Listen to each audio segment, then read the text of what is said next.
Scales are important. Good morning, good afternoon, good evening. Welcome to GarageBand Weekly for another week, our weekly show all about GarageBand. My name is Pete. This is Studio Live today. My goal here is to help you create, record, and release your best music. We do that through tips, tricks, tutorial videos, and live shows just like this one. If you're not already subscribed, you know the thing you can do. And if you do get value out of this show today, feel free to hit the like button. That tells me that I should be getting up early and doing these shows each and every day, week. I hope you are doing well. It is 6:30 a.m. here in Adelaide, and I'll tell you a quick funny thing. I woke up about 10 minutes ago because for some reason my watch, I wear a Fitbit. It's usually very reliable. It told me that it's telling me right now that it's 5:38 a.m. So all my alarms and all my setting things didn't work, and I got up and had to rush to get here. It was thankfully my daughter who actually came in and said, "Dad, you realise it's 6:20? Don't you do a show at 6:30?" And I'm like, "Yeah, I do." So I better get my butt into gear. So we are just getting things set up here, and we will be underway in a moment. Jade says she just woke up as well. What I should be doing is recording some bass, some real baritone, because your voice, you can usually hit about 3 or 4 tones lower when you first wake up than you can later in the day. Anyway, let's move on. We'll say good day to some folks here. We've got Tom Rochelle is here. 1000 Watts is here. Stu Cash is here. We've got Jade Starr, who we've seen there. Benedict Stewart is here. Patrick Chandler, hope you are doing well, my friend. Scott is here. Did I say good day to Scott? Maybe. We've got Langston Reese is here. We've got Desala Morning. Hello to you. Quaver, Fallen. I hope you are all doing well. And we'll crack on and talk some GarageBand in just a moment. So I'm just going to make sure that I've got my screen sharing set and good to go so we can show some stuff on the screen today. Where are we screen sharing? I need my reflector. Where are you, reflector? I do mention it whenever I use it, but I do get asked often, how do you reflect? How do you get your screen from your iPhone or iPad up onto your PC screen? 'Cause I'm a PC guy as opposed to a Mac dude. And you use an app called Reflector, which is what I'm doing now. I'm going to tap on that one, and then I can bring my iPad over onto my screen. So let me just show you as we go. We can do that. And look at this, it'll share it and it'll go boom, and there's my iPad. And I've even got the little frame thing going on here, so you can actually see that it's my iPad. And it's kind of cool that it knows, it detects what model your iPad is, and also even down to the color, and then it sets it up and makes it look all nice. So when I'm demonstrating things, like I'm playing things here in Audio Share, I can go ahead and just do that. But we're not in Audio Share, it's GarageBand Weekly, not Audio Share Weekly. Although that would be a cool show, wouldn't it? A show all about Audio Share. Maybe we'll talk about Audio Share today, because I haven't talked about it before in detail, and it's actually one of my favorite tools. I might flip things around and make that my tool of the week. Yeah, you can see how organized we are here. You're getting a little glimpse behind, under the curtain, under the hood of the show. I'm just going to bring up, we'll go with this one to use. Oh, a conflict resolved. Let's just do a quick sound check. Make sure that our audio is coming through on our stereo channel over here on the mixer. No, it's coming through AirPlay. So what we do is we unplug and plug back in. If you've ever got AirPlay going on and you want to actually go through your actual audio, just unplug and plug back in your USB adapter. It'll do this. It'll go, oh, you want to use that, do you? And you go, yep. And now it should come through. Yeah, there it is. So there's not a lot of difference there except for the lag factor and some of the audio quality factors. So if I want this definitely coming through a stereo channel, just need to unplug and replug. Once you're doing your sharing via AirPlay, that's what I'm trying to say, then yeah, you can go ahead and change that. We'll get underway in a second. We've got some other folks who are here. We've got guitar guy Darren Daniluk is here. We've got Jeff Brush, who's in the house. Who else did I see sneak in there? Acer BT, hope you are doing well. Using AirPods as my audio source, very, very cool. Rightio. Good to see everyone so alive.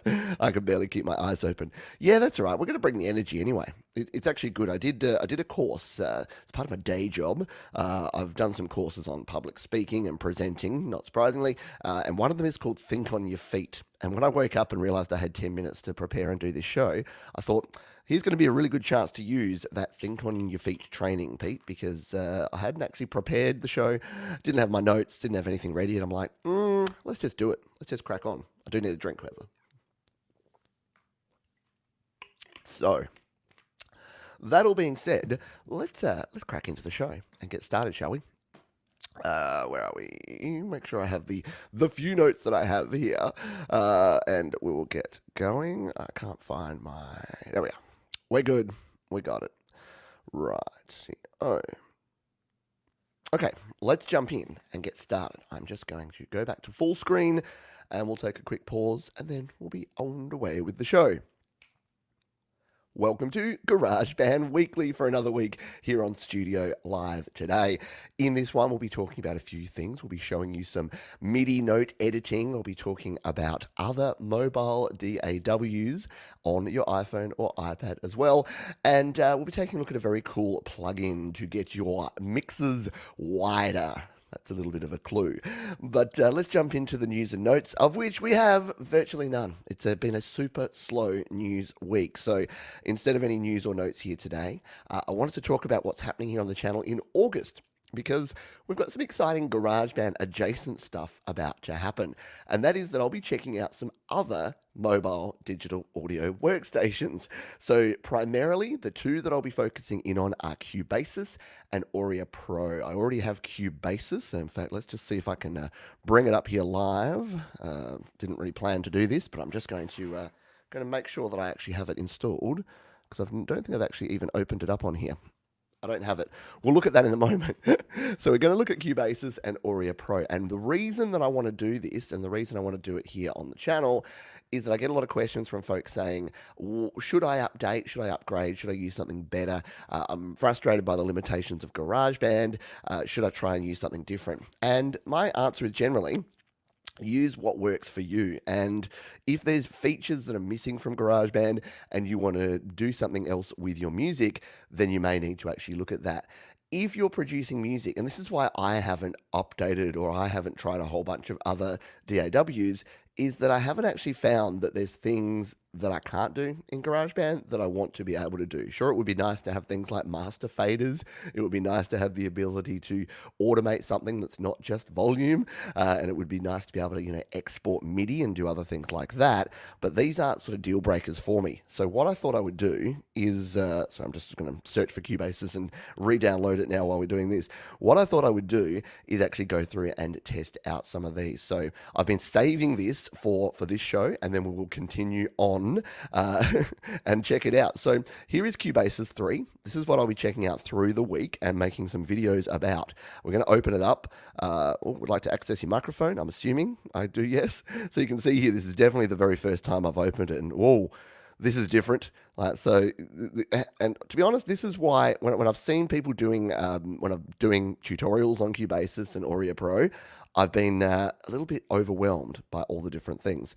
We can register to get Steinberg's plugin, RoomWorks SE for free. Very cool. I'll go back and do that afterwards. So it looks like it's loaded me up here a default project, something to play with. I'm assuming I can just hit play.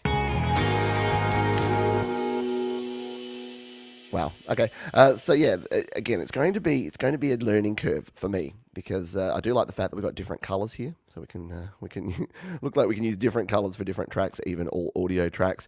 I honestly know nothing about this. It's going to be fun to explore, experiment, and see exactly what goes down. So join me, won't you, over the next month. August is going to be all about experimentation. Experimental August. If you've got a cool name that we can call it, then feel free to let me know. But one of the main things we'll be doing is checking out some of these other mobile DAWs. Like I say, Cubasis and Aurea Pro are the two that I'm definitely tackling, and then we can go from there and see, are there any others, because I've heard things like Core Gadget, Beatmaker 3, these all have big followings as well. I'm not sure that they'll fit my style of music particularly and have all the features that I'm looking for.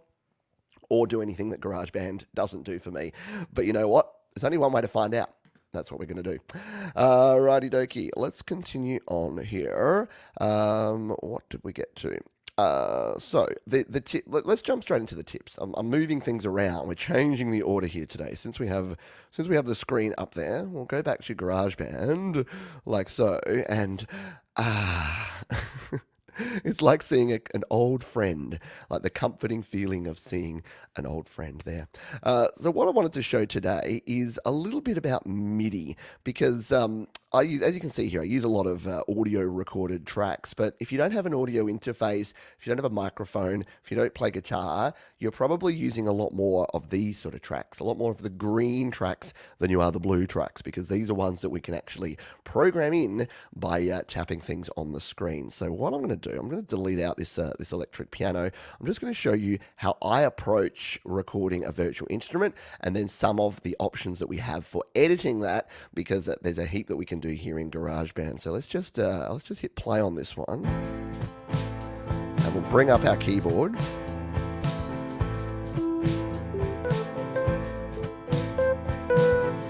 When you open, all right, we're going to record in a part here, and we're going to do it live. We're doing it live. So I'm just going to be using my finger here because I can't really, using the mouse is really difficult to actually get the timing right. So we'll just hit record and record in some MIDI, and then I'll show you some cool stuff we can do once you've recorded. Let's do it.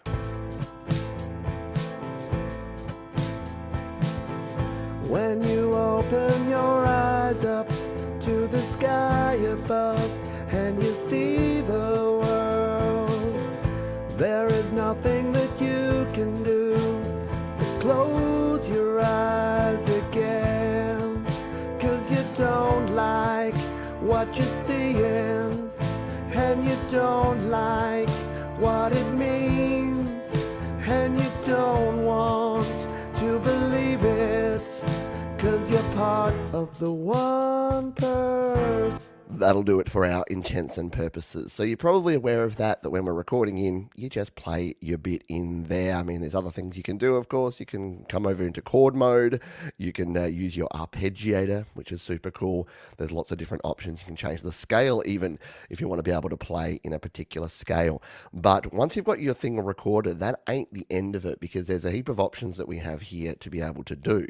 So if we tap right here on our electric piano, tap again and go to edit, this is where all the fun happens. Now, I was discussing this a couple of weeks ago, and someone said, I didn't even know GarageBand had a piano roll editor. Well, it does. And it's called a piano roll editor because it functions like a piano roll. So you've got your keys up the side there, and you can actually see that, you know, there's C4, there's C3, and all of these are actually lined up where they should be on the piano. We can zoom all the way out to get a big aerial view. We can zoom all the way in to get into the detail and the weeds. And what we can actually do in here is any of these notes, we can tap and we can do a bunch of stuff with them. So we could tap it, we could delete it if we don't want it there.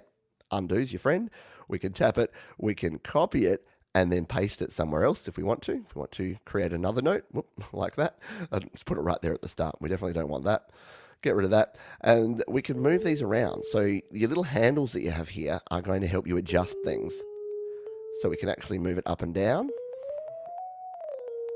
So if we play this back, if it was like, you open your eyes up to the sky. So if we wanted that note to actually be down there, we can play this here. You open your eyes up to the sky, which is cool. Now, I think it's actually missed the first note that I played here. So what you can do also with MIDI is actually add in notes. The notes don't even have to be there. You just need to use our little thing in the top left here. And you can actually just throw a note straight in there. You can then adjust the length of it with its little handle at the end and get yourself all lined up. So if you missed a note there, we can come back here and... When you open your eyes up to the sky above. And if we wanted to say edit this, we don't like this whole one, you can just tap it, it goes away. We do like it, so we won't do that. So you can add or remove with that tool there. And then say we wanted to split this up, we could grab this and let's just make that one half the length there. And then we want to bring it back up to here, say, like that. then we can do exactly that. So you've got a lot of power in here, a lot of editing functions and features that you can do when you're right here. Now we can also select multiple notes. So if we tap and hold and drag over the lot, we can select a whole lot. And this is cool if you want to, say, do some quick transposing. So say I wanted to change the whole key of things up, I could just, and it's not going to sound good now because it's going to be completely in the wrong key. The sky above, and you see the world. So we don't want to do that. But it just means you can experiment and you can play around with different things as well. So heaps of ways to actually edit your sound in the editor. There's heaps more about MIDI note editing. I'm not going to show everything here. But yeah, I just wanted to point that out because there's so much power there in that edit mode. And a lot of folks spend a lot of time redoing things over and over again, not realizing that they can come in here. And the final thing that I do here is play around with some of these velocities. So you can see that some of these are way too low. We could just grab them and bring them on up and make it a lot bigger there. So yeah, lots of things to do in the MIDI note editor here in GarageBand. Let me know if you've got your own tips and tricks and ways to use the MIDI note editor because it is super cool. Hello to some other folks who've joined us recently. We've got Ian. We've got Sean here. We've got Ian. Hello to you. We've got Greg. Hello. Hope you are doing well, everyone. I've got a few questions here, so we'll jump over to a Q&A section. Bob says that would be an easy way to make a harmony. Yeah, totally. So that's a good point. So if you're wondering what we're talking about there, yeah, that is a cool way to make a harmony. So if you wanted to, what you can do is if you duplicated out this track, tap on that one and duplicate it. You can then grab this, you can copy it, and we can paste it down into this new track. And if you did want to do exactly that and make a harmony, you could come in here and edit this. And there's other ways to do this, by the way. Yes, you can do transposing, you can do follow song key, but if you just want something easy, we could grab all of that and bring it up there. Let's just see if this is going to be interesting. When you open your eyes up. Not quite, but again, you can play around with it. Go up to like a fifth. To the sky above, and you see the world. There is nothing that you can do. Yeah, so there's fun things that you can do with that, as Bob has pointed out there. Excuse me. I had some questions here. Greg Kelway, hello to you. Trying to start with GarageBand on iPad and coming up with basic ideas then opening Logic. Anyone else doing that? I think a lot of folks actually do use GarageBand and then either on Mac or on iOS, and then they export that and then they bring it into Logic. And that might be something I'll try with these other DAWs. I know Jade Star does that quite often, where you'll start in GarageBand or you'll have some ideas in GarageBand and then you'll throw them over to another DAW. That is definitely something that you can do. So Darren Daniluk says, and an iRig with a cheap condenser for vocals. It's amazing. I can create this in my living room. It is amazing. Sean, Beatmaker 3. Are you a Beatmaker 3 user? I don't know. I've never actually used it. Again, I think I've got it on my iPad. Let's just check if I do, just out of interest. I picked it up when it was free way back in the day. No, I don't think I have it on here anymore. No, but, or Beatmaker 2. Maybe I got the wrong version. Who knows? Right. Hello to some other folks that we've got here. Abhishek, good to see you here. My friend Ian McTavish. I like Jeff Brush here. He's like, yeah, I struggle enough just with GB. I know, and that's why I'm feeling a little bit overwhelmed and daunted going ahead and doing this. Desolate Morning says, I find it daunting to use most DAWs outside of GarageBand. Again, same kind of thing, and that's why I want to do this, just so that we can actually experiment and do different things with our music and see if it's worth. I'll take one for the team. I'll spend because all these are about $30. I'll spend the money. Although Cubasis Steinberg actually gave me a copy of Cubasis, which is super cool. So I didn't have to spend the dollars, but I'll spend the time and the investment to work out if it's going to work for us. It's in Borthwick. I was hoping you were saving this for a Should I Get Cubasis, Audio Pro, or Logic iOS video. Oh, well, one day. Yeah, so it depends. I didn't want to wait because I'm not convinced that Logic is coming to the iPad soon. Probably not this year. I think they're getting all their stuff worked out first before they'll go ahead and do that. Did I see a question? I did. I saw someone had a question in front. It was a Desolate Morning. has a question here. What happens, if anything, when you haven't used your iPad in a while and it's been dead for days? What does happen? Well, not a lot. It just needs to be not restored, but it just needs to have a full battery charge, and then you should be fine. I don't think there's any significant problems with that, with having it flat and having a completely flat battery. Ideally, you should be letting it go to pretty much close to flat and then recharging. At least in the olden days, that was what we said you needed to do with batteries. Battery technology is a lot better these days, so they do hold up a bit better. But yeah, I don't think there's any major problems. I've got my old iPad 4. The only reason I haven't charged it lately is I can't find a 30-pin connector. So when I find a 30-pin connector, I'll plug it in, probably just leave it plugged in for a day, and then see if it comes back to life, and we'll see how it goes. Alrighty. Yes, finally. I know we are going to get in there and try some new things. I know comfort zone is going to be pushed through. We'll just see if we've got any other questions. What about Spire? I have a friend who uses that and it's pretty good, but nowhere near GarageBand. So Spire is a DAW. It's fairly simple and basic, but that's the one that uses the hardware, yeah? So that's that Spire device, which is like a little thing that's like a microphone, multi-track recorder. You can plug your guitar in and you can use it standalone or with software. It's kind of like a 4-track recorder on steroids. Probably not going to get into that, but we'll see how we go. Should I save up for an iPad or an iMac? That's a really good question. I always get this question and I say iPad only because that's what I use. I like the portability. I think that's super cool that you can take it with you on the go.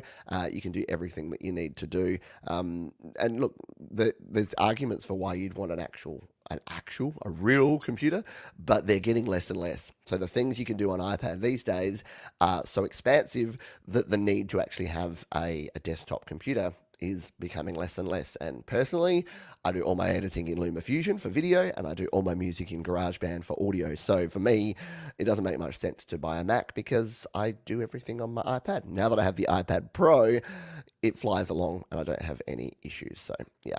But other folks, if you've got feedback on that, let me know. I use my phone as well to make music. Yes, I don't know where my phone is. I put it somewhere, but I usually have it as a prop. Let's use this one. I also use my phone, and that's the other handy part about an iPad is it's completely cross-compatible with your iPad and your iPhone, so it works really well. We've got folks talking about the Logic controller. So yeah, the other thing is you can use the Logic controller on your iPhone to be able to control Logic on your Mac, which I know a lot of people use and works really well. And I think you can use it for GarageBand on Mac too. I think Glenn Clark was telling me that you can use the Logic remote to control GarageBand on Mac. Could be wrong on that. If someone wants to correct me, feel free to do so. Alrighty, let's look plugin, shall we? Let's jump over. We'll jump back over to the iPad, which is over here, and let's talk about some plugins. So I've been playing around. I love a simple plugin. I love a plugin that does one thing and does it really well. And that is what I found in this one. I've looked at some other stereo widening plugins and other stereo sort of enhancement plugins in the past, and they've been good, but they've either cost quite a bit of money or they've been kind of crappy. The one that I love that I've shown a bunch of times is the one called Stereo Lag, which I think is a very cool plugin. And we're going to have a look at another one here today. I'll just see if I've already put it on this track or not. No, I haven't yet. So what we'll do, look, just solo these vocals for a moment. Just make sure these are the right vocals. When you open your eyes up to the air. No, that's the wrong one. It's this one down here. That's why it wasn't solo before. We'll put that one back on mute. High above, and you see. There we go. So let's come down to here. So you can see here on my plugins here, I've got the compressor, I've got some overdrive, some track reverb, visual EQ, and I've got the LRC5 doing a little bit of EQ work. So looking good so far. But I want to actually enhance this vocal. I want to give it a bit more stereo width without having to do anything tricky like duplicate or double my vocal. I just want some width. So one of the things that I've used for this in the past, we'll just get rid of enhanced tuning here, is the Stereo Lag plugin. That can work quite well, and I've showed this before. If you don't have this one, it's free. We've got a 2-for-1 freebie here today. So we can grab Stereo Lag, and if we play around with this, we'll bring it up. And what this can do is you can make your vocal off center from the two sides, from the left and the right, and it can actually sound kind of cool. Let's hit play and I'll show you what we mean. High above and you see the world. There is no nothing that you can do but close your eyes again. Can you hear that? That we're getting a little bit of artificial width because it's delaying the sample, it's delaying the sound on one side by, in this case, 2.9 milliseconds. So you're hearing it a little earlier on one side. This is a great plugin, really good to use on a lot of your different tracks. But the other one that we're going to show here, we'll have to remove something else. I guess we'll take the drive off just for now. We'll remove that one. The other one I want to show is one called Wider. And this is by Infected Mushroom, which has got to be the coolest name for a plugin maker. But we'll take a look at this one. I'll show you what it does. Do I not have it installed? This is a really great, Pete. You're really on the ball here today, buddy. Oh well, let's show you how we download it and then install it. In case you've not downloaded an app before, let's go to the App Store. There's me searching for Cubasis. We'll go for Wider. Hopefully we can find it. There it is. Yes. So I have definitely downloaded it before. Got it on my iPhone. Just hadn't downloaded it on my iPad.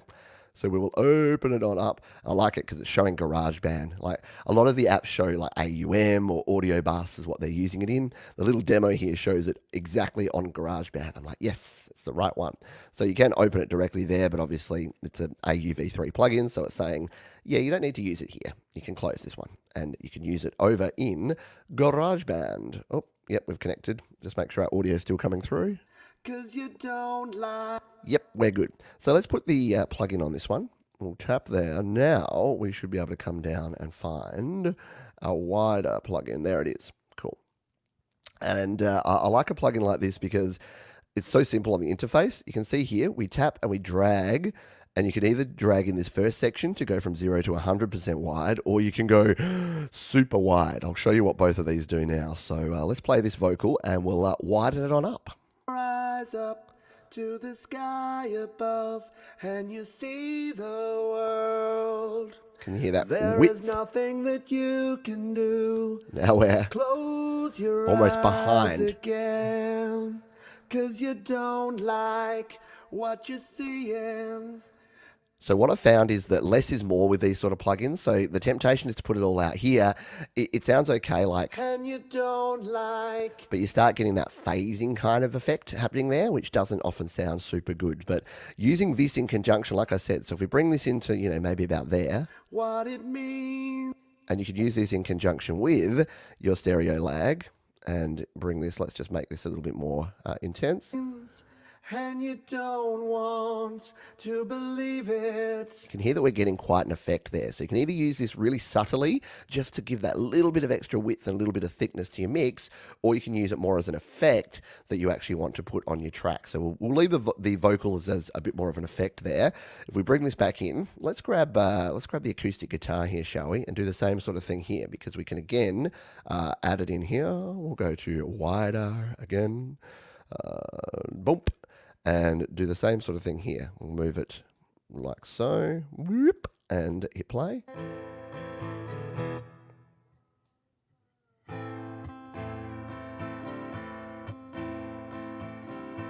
Can you hear that we kind of get that phasing kind of effect if you use it on an instrument like this? So it might not be ideal for this. And I think we've also got this one panned. We do. This one's panned left because we've got this one panned to the right. So we might not use it on that. But you can use this on anything, even some drums. You want a bit of width on your drums. We'll come in here. We'll edit. We'll grab a slot. We'll go to extensions. We'll go down to Wider. That's our last one. There we go. And bring this in and hit play.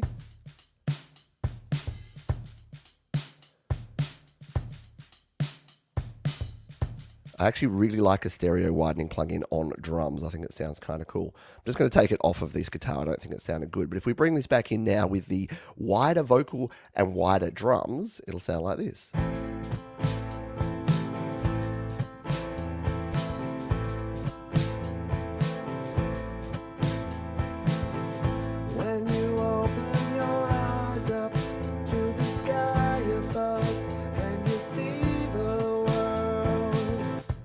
So there you go, a very simple, a very effective plugin. It is Wider by Infected Mushroom, and you should download it, because what I say about free plugins is don't hang around and wait, because sometimes developers go, wait, hang on, this is an awesome plugin that everyone loves.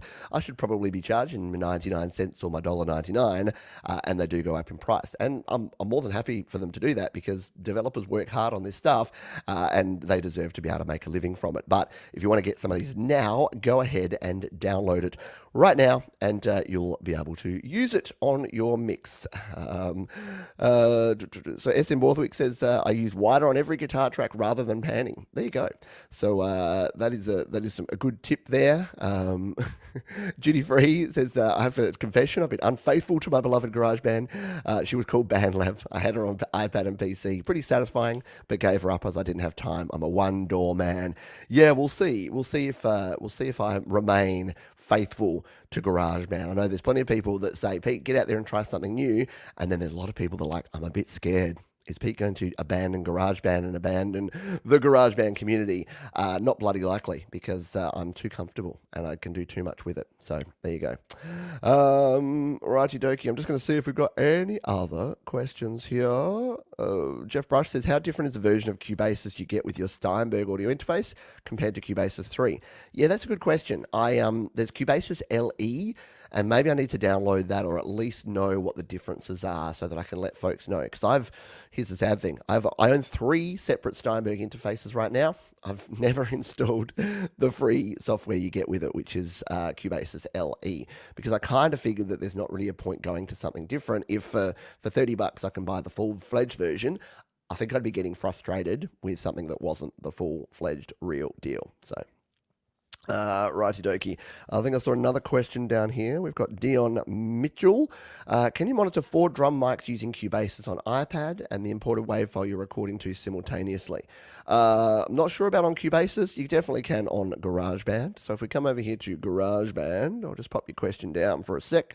If we come over here to GarageBand, you'll notice that we've got record lights and monitoring lights on here. So you can see that we can't record, say, 2 things on the same channel because it's going to say channels in use. But if we come down to here, we can do this because my interface is 2-channel. So the guitar input is channel 2, the mic input is channel 1. So we can record those 2 at the same time. We can even record then a virtual instrument at the same time. So you can record as many inputs as you had things. And in terms of monitoring, if you want to make sure these are monitored, you just turn on the monitor light there. So on your interface here in GarageBand, and I'm assuming it's going to be the same in Cubasis, like your normal mixing desk you have, you're going to have your record arming light, which is your red one, your monitoring, which is your little orange one there, and then just make sure that you've tapped on those, and yeah, you can come back and turn those off. But yeah, and if you're recording multiple tracks, the other benefit is, we'll just do it over the top of these real quick.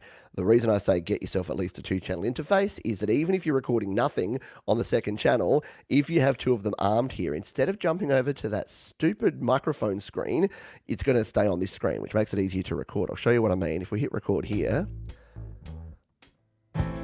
you can see it's recording those 2 channels, and we can actually see what's going on.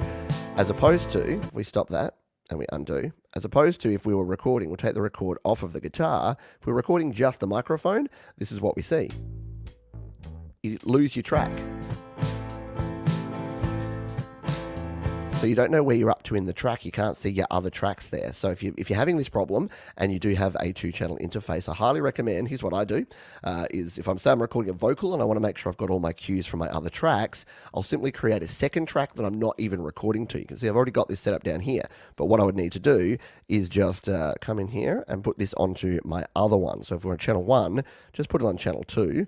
Never use stereo, by the way. It's no point recording a stereo unless you're recording a stereo source. Always choose channel 1 or 2. But now what we can do, we won't monitor that second one, but we'll just have this one. So this is just recording blank nothingness on the second track. But when I'm recording my vocals, say I wanted to overdub these vocals, I just hit record. And now I can be checking my drums. To the sky above, and you see the world. And if I did actually have a microphone plugged in, you'd see the audio on that one. And this one just records a blank track, which you can then delete after the fact. So that's a handy dandy tip that I've used quite a lot for my GarageBand recordings. And I'd say the same thing works in other DAWs. Haven't tried it yet, but yeah, if you get yourself a Steinberg UR22C or a Focusrite Scarlett 2i2, Behringer UM 202 or 204, whatever they're called, any of those that have two channels, it makes it handy because you can do exactly that little tip and it works well. And if you do want to check out all of the gear that I use to record here in GarageBand, you can go there, studiolivetoday.com/gear. That's where I have all of the stuff that I've used, tested, recommend in GarageBand, because the thing you need to look out for is class compliance. You need your GarageBand gear to be class compliant, which means that it can run without the need for a driver or any software, because you can't install that on your iPad or iPhone. If you're using a Mac or a PC, you're fine, but if you want to make sure that you can use it with all of your stuff, including your iPhone and iPad, you need to make sure you get yourself a class-compliant device. Darren says, I have much to learn yet. But that's the beautiful part. We can all just learn together. Like, that's what the whole purpose of this is. I got a few emails and comments on the weekend saying things like, I'm back into creating music thanks to watching your videos and thanks to watching you do these things. And that was 100% my intention. The reason I started this channel and the reason that I wanted to create videos was to help other folks, help people. I say it at the start of every video, help you create, record, and release your best music. Because I was sitting around not doing that. And as soon as I sort of found the motivation to do it, it felt so much better. So I'm hoping that all of you are finding that motivation. And let's be honest, a lot of us have a bit of extra time right now. So it is time to do more recording. Thank you. There are the gear recommendations. They're affiliated links, as Jade says. So I do make a small amount of money when you buy via those links. So if you're just shopping around, even if you're not after anything in particular, if you're shopping around for gear and you want to support the channel and not have to pay any extra for what you're buying anyway, if you go via my gear guide every time, then it just means that they break off a small chunk and send it my way, and that helps me keep the lights on, keep me in microphones and audio interfaces and software so that we can continue creating videos here. Let's jump over and see if we've covered everything here today. I didn't really have a rant. My rant was really just about the fact that we're trying out different DAWs, so it's a bit of a different kind of show today, and I wanted to get in and show some of that MIDI editing and show you Wider by Infected Mushroom, because it's working a treat. I'm loving it, and I will do a video specifically just about Wider, showing some of those things in a little more detail, so keep an eye on the channel for that one. The final section, the final countdown. If you are learning GarageBand, and if you are not struggling, well, maybe you're struggling, but if you are trying to get your head around this wonderful app and you are using the iOS version, I have something for you. In fact, if you're using the Mac version, I have something for you too that you can actually go to. And don't worry, it's not a lead magnet. You won't go into a sales funnel here. I've been doing a lot of research and into a lot of music courses, and I'll go on a giant rant on a future video. But yeah, a lot of them are really good. Unfortunately, music has taken on the fake gurus just like every other industry has. So just like Bitcoin and cannabis and property investing, like all these things, we've got these gurus that just like, I did a course and now I'm just going to create my own course and try and sell it to people. I'm getting a bit off track here. This is the GarageBand iOS FAQ. You can see it's there at the top of the screen, or you can get to it via studiolivetoday.com/GarageBand. Now, as I'm moving into different DAWs this week, I won't be spending a lot of attention on this, and you can see it was last updated on March the 30th. So I need some updates here. So my job, or my challenge for you, is, if you've been watching this show, if you come across things in GarageBand that are not here, so first of all, come over to the FAQ. We've got a bunch of videos at the top here, how to get started, how to use GarageBand, and links to my video series is there, which will hopefully get you up and running with GarageBand iOS. And then further down, we've got all of these. And I mentioned if you're using Mac OS, what should you do? Well, guess what? I've got a link right here to the GarageBand guide, because if you are on GarageBand Mac, it is Patrick over at the GarageBand guide. you know Patrick. If you don't, go and check out Patrick. So he's got a bunch of videos, not only about GarageBand iPad, but he's got a heap on there about GarageBand for the Mac. So go and check out that. But then we've got this alphabetical order list of all of the different questions. So my challenge to you is, if you find something that's not on here that you think should be on here, I want you to drop a comment on this video and let me know what is missing, because before I go off and jump into the world of Cubasis and Auria and get distracted, I want to make sure this is up to date. And you can see we've got a heap of different sections on here, a heap of questions answered, but I want to make sure that we've got that covered. So if you've got some time, or if you are digging around in there anyway, and you're like, oh, Pete doesn't have one about MIDI note editing. I probably do, but but if I don't, then please let me know. Please drop a comment, because the beautiful part about this isn't just my stuff. This is all the community. So this is you folks coming and asking me questions, and when I get them, I throw the answer in here. And sometimes I don't know the answer. I go and find it out, and then I throw the answer in here. So if you are looking for some information about GarageBand, head over studiolifetoday.com/GarageBand. And while you're there, you can join the mailing list. You can check out the gear guide. You can do all of those things. It really is that I've tried to design it to be a simple one-stop shop for all things GarageBand, at least GarageBand iOS and home and mobile recording. Is there stuff under $100? Yeah, so there is, and you can get started pretty cheaply, and you don't have to buy everything at once. You can just buy it piece by piece. You can jump in and grab at different things. So I'm not sure if you can find anything under $100 besides really bad kits or use. Oh, we're talking drums. Okay. Yeah, I'm not sure about drums under $100, but yeah, there's definitely gear. If you want to start with audio interfaces, microphones, MIDI keyboards, you can build up your gear as you go along. You don't have to go out and spend $500. You can upgrade your interface, and then upgrade your mic, and then upgrade your keyboard. So you can do it piece by piece. Speaking of peace, I'm going to say peace to everyone. If you want some more live app related goodness, you want to jump over to Jade Star's channel in 20 minutes time. She'll be kicking off. Look at my watch. It's still completely wrong. Still thinks that I shouldn't have started yet. Jump over to Jade's channel. Check out her series, How To App. She's checking out some more very cool apps this week. One today that she's very excited about. You have to go over there to find out what it is. But we are going to finish up here for today. I hope you got some value out of this one. If you did, hit the like button. That just tells me I should get up early on time, perhaps in future weeks, and do this show every week. And once again, studiolifetoday.com is where you go if you want more information. Thanks, folks. Be safe, be kind to yourself and to others. Keep creating, and I'll catch you next time. Cheers.